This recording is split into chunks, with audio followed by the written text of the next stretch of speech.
नमस्कार प्यारे बच्चों, आप सभी का हिंदी की कक्षा में स्वागत है। आज हम आपकी हिंदी की पाठ्य पुस्तक स्पर्श के काव्य भाग की कविता एक फूल की चाह पढ़ेंगे। कविता पढ़ने से पूर्व हम कविता के कवि के बारे में जानेंगे। ये कविता सिया राम शरण गुप्त जी द्वारा लिखी गई है। सिया राम शरण गुप्त जी का जन्म सन 1895 में हुआ था। ये राष्ट्रकवि मैथिली शरण के भाई थे और इन्होंने बहुत सी कविताएं लिखी हैं। मैथिली शरण गुप्त जी ने भी बहुत सी कविताएं लिखी हैं और इनके पिताजी जो थे वो भी कविताएं रचा करते थे। तो इसलिए इनके परिवार में एक काव्य रूपी माहौल जो था वो बन गया था और यहीं से ये कवि बन गए। इन्होंने बहुत सी रचनाएं लिखी, जैसे मौर्य विजय, आर्द्रा, पाथेय, मृण्मयी, उन्मुक्त आदि। और इन्होंने समाज में फैली हुई जितनी भी सामाजिक कुरीतियां हैं, जितनी भी समाज में समस्याएं हैं हमारी, चाहे राजनीति के क्षेत्र में, चाहे किसी भी क्षेत्र को लेकर के, उस सभी के बारे में इन्होंने वर्णन अपनी कविताओं में किया है। ये जो इनकी कविता है एक फूल की चाह, ये कविता कथात्मक शैली में लिखी गई है। कथात्मक शैली वह होती है जिसमें कवि अपनी कविता को कथा के रूप में कहता है, एक कहानी के रूप में कहता है। तो एक फूल की चाह कविता समाज में व्याप्त, मतलब समाज में फैली हुई बुराइयों को जनमानस तक लाने के लिए अपनी कविता को उन्होंने स्थान दिया है।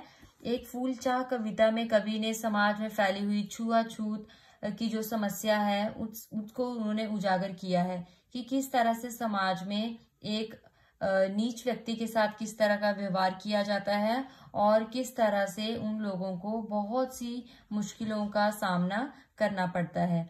ये कविता जो है एक मरणासन अछूत कन्या के बारे में है, जो बीमारी की अवस्था में मरणासन मतलब मरने की कगार पर अपने आसन पर विराजमान है और वह अपने पिता से एक इच्छा करती है, एक इच्छा प्रकट करती है छोटी सी, कि उसको देवी के मंदिर से, माता के मंदिर से उसे एक फूल के रूप में उसको प्रसाद चाहिए। और उसके पिता उसकी ये इच्छा पूरी नहीं कर पाते क्योंकि वे नीच होते हैं। वे मंदिर में पहुंच भी जाते हैं लेकिन समाज उन्हें वो इच्छा पूरी करने की अनुमति नहीं देता। तो हम इस कविता में यही पढ़ेंगे कि किस तरह से उनकी पुत्री की मृत्यु हो जाती है और किस तरह से वो जो अछूत पिता होता है वह बुरी तरह से, लाचार पिता जो है वो बुरी तरह से लोगों की यातनाओं का मार्मिक अंश बन जाता है। तो चलिए हम कविता शुरू करते हैं। एक फूल की चाह। उद्वेलित कर अश्रु राशियां, हृदय चिताएं धधकाकर, महामारी प्रचंड हो फैल रही थी इधर उधर। क्षीण कंठ मृत वत्साओं का करुण रुदन दुर्दांत नितांत, भरे हुए था निज कृष्णव में हाहाकार अपार अशांत।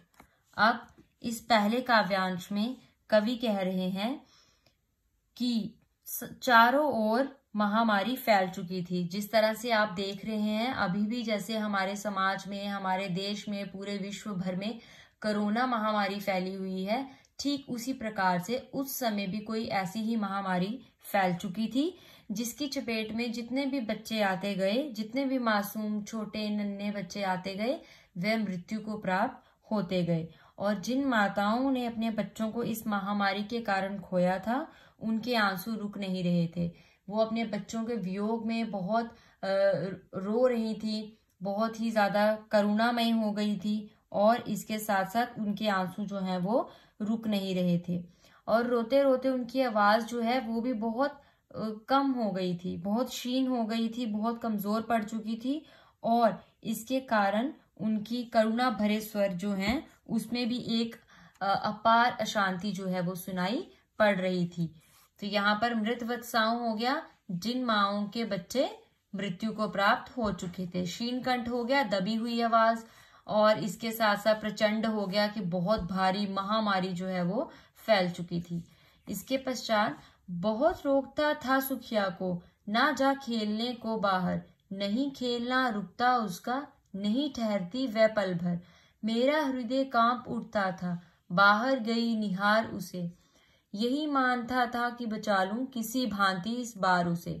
अब गांव में महामारी फैल चुकी है। अब सुखिया, इस कविता में जो एक वो छोटी बच्ची है उसका नाम सुखिया है। अब वो बच्ची के जो पिता हैं वो यही चाहते हैं कि उसकी बच्ची बाहर बच्चों के साथ खेलने के लिए ना जाए, घर से बाहर ना जाए, क्योंकि उसके पिता को मन ही मन में ये भय था कि अगर ये बाहर खेलने के लिए जाएगी तो ये महामारी की चपेट में आ जाएगी और वह पूरी तरह से अपनी बच्ची को इस महामारी की चपेट से बचाना चाहते थे।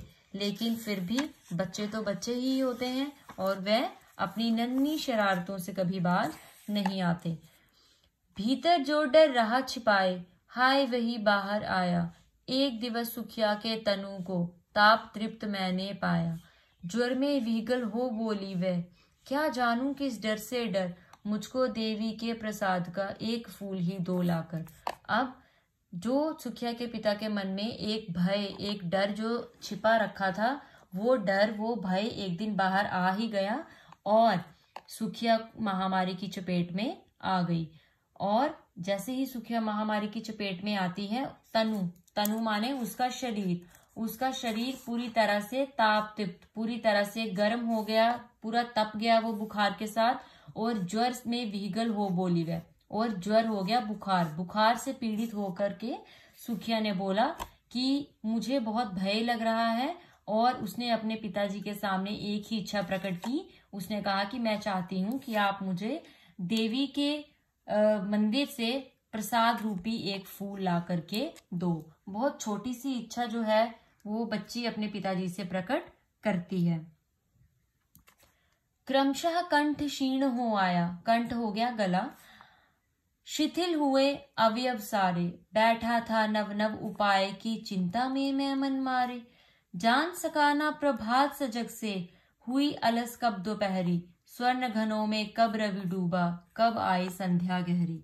अब बहुत खूब यहाँ पर कवि ने इसका वर्णन किया है और कवि कहते हैं कि तेज बुखार के कारण सुखिया का गला सूख गया था। उसमें कुछ बोलने की शक्ति नहीं बची थी, छोटी सी बच्ची थी और महामारी की चपेट में आकर के बहुत बीमार पड़ गई थी। उसके शरीर जो है, उसका काया जो है वो पूरी तरह से शिथिल, कमजोर पड़ चुकी थी। और वहीं दूसरी ओर सुखिया के पिता मन ही मन में ये उपाय कर रहे थे, बहुत से उपाय सोच रहे थे कि किस तरह से अपनी बेटी की वह ये छोटी सी इच्छा पूरी करे। इसी वजह से वह गहरी चिंता में मन मारकर बैठे रहे और हर वक्त उनके मन में यही बेचैनी कि वो अपनी बेटी की इच्छा किस तरह से पूरी करेंगे। और इसी चिंता में डूबे डूबे कब सुबह से दोपहर हो गई और कब दोपहर भी खत्म होके एक निराशजनक शाम जो है वो आ गई, इसका भी उन्हें पता ना चला। यहाँ पे कुछ शब्द हैं, क्षीण हो गया, कमजोर, शिथिल भी कमजोर, उसके बाद प्रभात सुबह, स्वर्ण घनो हो गया, सोने जैसे सोने रूपी बादल, और उसके साथ रवि सूर्य, संध्या हो गई शाम। तो अब चिंता में डूबे डूबे सुबह से ना जाने कैसे शाम हो गई, सुखिया के पिता को इसका भी आभास नहीं हुआ। सभी ओर दिखलाई दी बस अंधकार की ही छाया, छोटी सी बच्ची को ग्रसने कितना बड़ा तिमिर आया। तिमिर का यहाँ पर अर्थ है अंधेरा। ऊपर विस्तृत महाकाश में, विस्तृत हो गया पूरा बहुत बड़ा आकाश, जलते से अंगारों से झुलसी सी जाती थी आंखें जगमग जगते तारों से। अब इसमें कवि कह रहे हैं कि निराशजनक माहौल था, संध्या से रात्रि भी हो गई और फिर वो कहते हैं कि ना जाने कहां से ऐसी अंधकार की छाया, ऐसी महामारी रूपी छाया जो है वो मेरी बेटी को डसने के लिए आ गई। और सुखिया के पिता को मन ही मन ऐसा लग रहा था कि मेरी छोटी सी बच्ची को एक अंधकार के रूप में एक दैत्य जो है वो अपनी ओर खींचा चला जा रहा है, अपनी ओर लिए जा रहा है। और वह इस बात से बहुत परेशान हो चुके थे और वह अपनी बेटी को बचाने के लिए कुछ भी कर नहीं पा रहे थे। और आकाश में रात के समय, रात्रि के समय आकाश में जलते हुए तारे भी, जगमगाते हुए तारे सुखिया के पिता को एक जलते हुए अंगारों की भांति लग रहे थे। उसके पश्चात, देख रहा था जो सुस्थिर हो, नहीं बैठती थी क्षण भर, हाय वही चुपचाप पड़ी थी अटल शांति सी धारण कर। सुनना वही चाहता था मैं, उसे स्वयं ही उकसाकर, मुझको देवी के प्रसाद का, एक फूल ही 2 लाकर।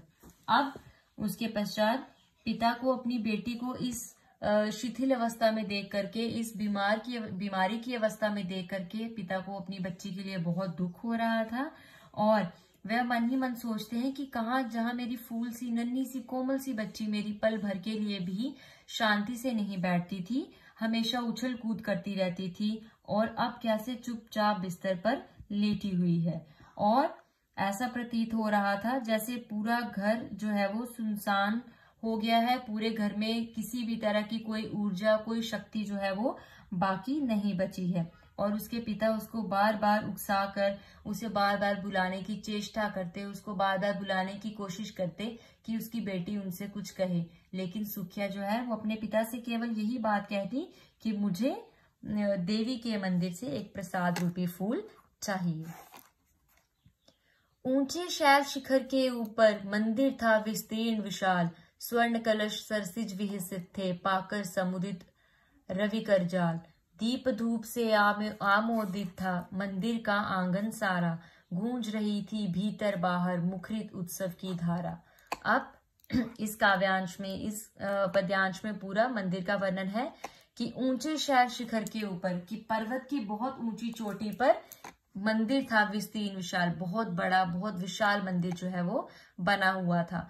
पूरा मंदिर जो है वो स्वर्ण कलश के साथ, सोने के कलश के साथ चारों ओर से सुसज्जित था, और ऐसा प्रतीत हो रहा था कि जैसे सूर्य जो है वो उन सूर्य की रोशनी से वह जो स्वर्ण कलश है वह अपना जल भर भर के उस मंदिर पर डाल रहे हों। दीप धूप से आमोदित था, और मंदिर का पूरा वातावरण, उसका पूरा आंगन जो है वो वहां पे दीप जले हुए थे, धूप अगरबत्ती हो रखी थी, और पूरे माहौल जो है वो भक्तिमय हो रखा था, और बहुत ही एक उत्सव की धारा वहां पर मानो प्रतीत हो रही थी। भक्त वृंद मृदु मधुर कंठ से गाते थे सब भक्ति मधुमय, पतितारणी पापहारणी माता तेरी जय जय जय। पतितारणी तेरी जय जय मेरे मुख से भी निकला, बिना बड़े ही मैं आगे को जाने किस बल से ढिकला। अब यहाँ पर सुखिया के पिता मंदिर में प्रवेश कर जाते हैं, और वो कहते हैं कि चारों ओर का वातावरण जो है वो बहुत भक्तिमय था। भक्तजन जो है वो अपने मधुर कंठ से वो क्या कर रहे थे, देवी का आराध्य कर रहे थे, और मतलब देवी से अपने पापों को हरने की आराधना कर रहे थे। और सुखिया के पिता कहते हैं कि मेरे मुख से भी यही निकला कि पति तारणी तेरी जय जय, कि दूसरों का दुख हरने वाली माता देवी तुम्हारी सदा जय हो।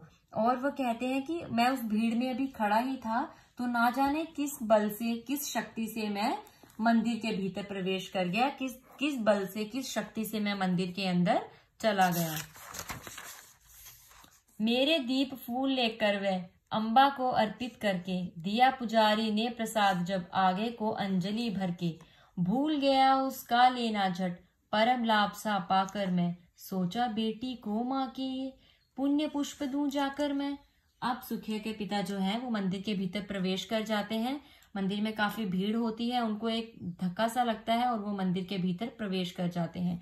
और इसके पश्चात जैसे ही वो मंदिर में अपने दीप और फूल लेकर के मंदिर में जाते हैं, और जैसे ही वो अम्बा हो गया देवी माँ के सामने जैसे ही वो उसका अर्पण करते हैं, तो पुजारी झट से माता के चरणों में से अंजलि भरकर, मतलब हाथों में एक गोद में भर करके, मतलब हाथों में फूल भर करके सुखिया के पिता की गोद में दे देते हैं।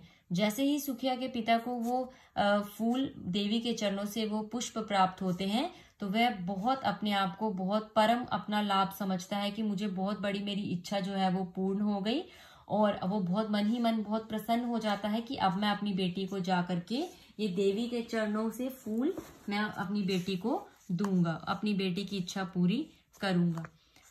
सिंहपोर तक भी आंगन से नहीं पहुंचने मैं पाया, सहसा ये सुन पड़ा कि कैसे ये अछूत भीतर आया। पकड़ो देखो भाग न जावे, बना धूर्त ये है कैसा, साफ स्वच्छ परिधान किए हैं भले मानुषों के जैसा। अब सुखिया के पिता क्या कहते हैं कि अभी मैं मंदिर के द्वार से वापस मंदिर के द्वार से निकल करके आंगन तक भी नहीं पहुंचा था कि इतने में क्या हुआ सुखिया के पिता को अचानक से सुनाई पड़ता है कि कैसे ये अछूत भीतर आया, कि पकड़ो इस अछूत को। ये अछूत जो है, एक अछूत व्यक्ति, ये किस तरह से मंदिर के भीतर आ गया। और सभी कहते हैं कि पकड़ो, देखो ये भाग ना जाए, ये कैसा धूर्त है, कैसा चालाक है, जिसने इतने साफ और स्वच्छ परिधान, साफ और स्वच्छ वस्त्र पहने हुए हैं, बिल्कुल भले मानुषों के जैसा लग रहा है, लेकिन ये अछूत है। और सभी कहते हैं कि पकड़ो इसको।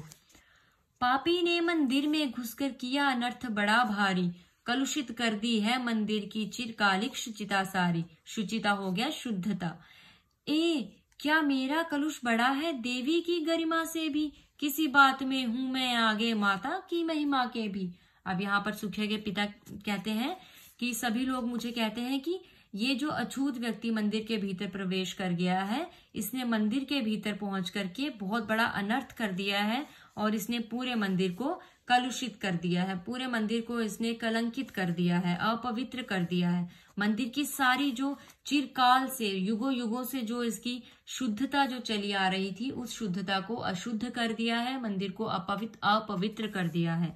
और फिर सुखिया के पिता कहते हैं कि मैं ये सोचता हूँ कि क्या मेरा कलुष बड़ा है देवी की गरिमा से भी, कि जो देवी, जो माँ, जो सबका भला करती है, क्या उसकी गरिमा से भी मेरी कलुषता, जो मेरी अछूतपन है, वो क्या उस देवी की गरिमा से भी बढ़कर है। तो वह कहते हैं कि क्या माता की महिमा से भी मैं ज्यादा बड़ा हूँ, कि मेरा जो अछूतपन है वो माँ की गरिमा से भी बहुत ज्यादा, बहुत बड़ा है, कि लोग मुझे अछूत समझ रहे हैं। माँ के भक्त हुए तुम कैसे, करके ये विचार खोटा, माँ के सम्मुख ही माँ का तुम गौरव करते हो छोटा। कुछ ना सुना भक्तों ने, झट से मुझे घेर कर पकड़ लिया, मार मार कर मुक्के घूंसे धम से नीचे गिरा दिया। अब जो मंदिर में बाकी के जो भक्तजन मौजूद थे, उन्होंने क्या किया, उन्होंने कहा कि तुमने अपने आप को माँ का भक्त कैसे समझ लिया, कैसे तुमने समझ लिया कि तुम देवी के भक्त हो, और तुम्हारे मन में मंदिर के भीतर प्रवेश करने का ये विचार आया भी कैसे, और किस तरह से तुमने माँ के सम्मुख, माँ के सामने आने का ये गौरव प्राप्त किया। और इतना कहते ही भक्तों ने सुखिया के पिता को मारना शुरू कर दिया। उन्होंने उसको बहुत मुक्के घूंसे, जैसे भी उन्होंने उसको मारना था, बहुत बुरी तरह से उसकी पिटाई की, और वो मार खा करके बिल्कुल धम से धड़ाम से नीचे जमीन पर गिर गया। मेरे हाथों से प्रसाद भी बिखर गया हा, सबका सब हाय भागी बेटी, तुझ तक कैसे पहुंच सके ये अब। न्यायालय ले गए मुझे वे 7 दिवस का दंड विधान, मुझको हुआ था मुझसे देवी का महान अपमान। अब सुखिया के पिता कहते हैं कि जैसे ही वे जमीन पर धड़ाम से गिरते हैं, और उनके हाथों में जो देवी के मंदिर का जो प्रसाद लिया था उन्होंने सुखिया के लिए, वह पूरा बिखर जाता है। और फिर वो कहते हैं हाय अभागी बेटी, तुझ तक कैसे पहुंच सकेगी अब। फिर वो मन ही मन में सोचते हैं, बहुत दुखी होते हैं कि हे बेटी, अब तुम्हारे तक ये देवी का प्रसाद रूपी फूल कैसे पहुंचेगा। तो फिर सुखिया के पिता को इस गलती के लिए वो लोग उनको न्यायालय ले जाते हैं। न्यायालय ले जाकर के उनके लिए दंड की योजना करते हैं। तो सुखिया के पिता को 7 दिन का दंड दे दिया जाता है कारावास में। उनको 7 दिन के लिए कारावास में डाल दिया जाता है। और फिर वो मन ही मन बहुत उदास होता है और बहुत परेशान होता है कि मैंने ये देवी का किस तरह से अपमान कर दिया कि लोगों ने मुझे 7 दिन के लिए कारावास में डाल दिया। मैंने स्वीकृत किया दंड, वह शीश झुकाकर चुप ही रह, उस असीम अभियोग दोष का क्या उत्तर देता क्या कह। 7 रोज ही रहा जेल में, या कि वहां सदियां बीती, अविश्रांत बरसा करके भी आंखें तनिक नहीं रीती। अब वह कहते हैं कि जो मुझे दंड दिया गया मैंने उसको स्वीकार किया, 7 दिन का कारावास का दंड मैंने स्वीकार किया, शीश झुकाकर मैंने उसको चुपचाप करके सहन कर लिया। उस असीम अभियोग दोष का क्या उत्तर देता कहकर। और कहते हैं कि मैं उन लोगों को क्या समझाता कि मैं भी एक मनुष्य हूँ, मैं भी एक इंसान हूँ, एक बीमार बेटी का मैं लाचार पिता हूँ जो अपनी बेटी की इच्छा पूर्ण करना चाहता है। और फिर सुखिया के पिता कहते हैं कि वो 7 रोज जो मैंने जेल में काटे, जो 7 रोज मैंने कारावास में काटे, वह मुझे ऐसा प्रतीत हो रहा था कि जैसे मैंने सदियां जो हैं वो कारावास में बिता डाली हैं। और वो कहते हैं कि मेरी आंखें बिना विश्राम किए, मेरी आंखों से निरंतर अश्रु जो है वो बहते रहे और मैं बहुत ही ज्यादा दुखी हो गया। दंड भोग कर जब मैं छूटा, पैर न उठते थे घर को, पीछे ठेल रहा था कोई, भय जर्जर तनु पंजर को। पहले किसी लेने मुझको, नहीं दौड़कर आई वह, उलझी हुई खेल में ही हाँ, अब की दी न दिखाई वह। सुखिया के पिता कहते हैं कि जैसे ही मेरे 7 दिन का कारावास जो पूर्ण होता है, मेरा दंड कारावास का, और 7 दिन की जेल भोग करके जब मैं अपने घर की ओर बढ़ रहा था, तो सुखिया के पिता के पैर उसके घर की ओर नहीं उठ रहे थे और उनको ऐसा प्रतीत हो रहा था सुखिया के पिता को कि जैसे कोई उनके शरीर को जबरदस्ती आगे की ओर ढकेल रहा है और उनका शरीर पूरा जर्जर हो चुका है, पूरा टूट चुका है उनका बदन और वह चलने में बहुत असमर्थ हैं। और फिर वो देखते हैं कि जिस प्रकार पहले उनकी बेटी गली में उनको खेलती कूदती हुई, उछलती कूदती दिखाई देती थी और वह अपने पिता को लेने के लिए दौड़कर आगे आ जाया करती थी। अक्सर छोटे बच्चे अपने माता पिता को आगे लेने के लिए आ जाते हैं ना खुशी से, तो उस तरह से सुखिया के पिता को अपनी बेटी नहीं दिखाई देती और फिर वो कहते हैं कि इस बार मैं अपनी बेटी को खो चुका था। उसे देखने मरघट को ही गया दौड़ता हुआ वहां। मरघट हो गया शमशान घाट जहां पर चिताएं जलाई जाती हैं। मेरे परिचित बंधु प्रथम ही फूंक चुके थे उसे जहां, बुझी पड़ी थी चिता वहां पर, छाती दधक उठी मेरी, हाय फूल सी कोमल बच्ची हुई, राख की ही थी ढेरी। अब यहाँ पर सुखिया के पिता कहते हैं कि फिर मैं अपनी बेटी को सीधा देखने के लिए कहाँ पहुंचा, मरघट शमशान घाट पहुंचा और कहता है जैसे ही मैं वहां पर पहुंचता हूँ तो मेरे जितने भी परिचित बंधु थे, जो उनके रिश्तेदार थे, वे उनकी बेटी की अंतिम चिता को जला चुके थे, उसको फूंक चुके थे और उसकी बेटी जो है उस वहां पर एक राख की ढेरी के रूप में पड़ी थी। चिता उसकी जल चुकी थी और उसकी बेटी जो है वो नन्ही कोमल फूल सी बच्ची जो है वो राख की ढेरी में वहां पर उसके पिता को वहां पर प्राप्त होती है। अंतिम बार गोद में बेटी तुझको ले ना सका मैं, हाँ एक फूल माँ का प्रसाद भी तुझको दे ना सका मैं।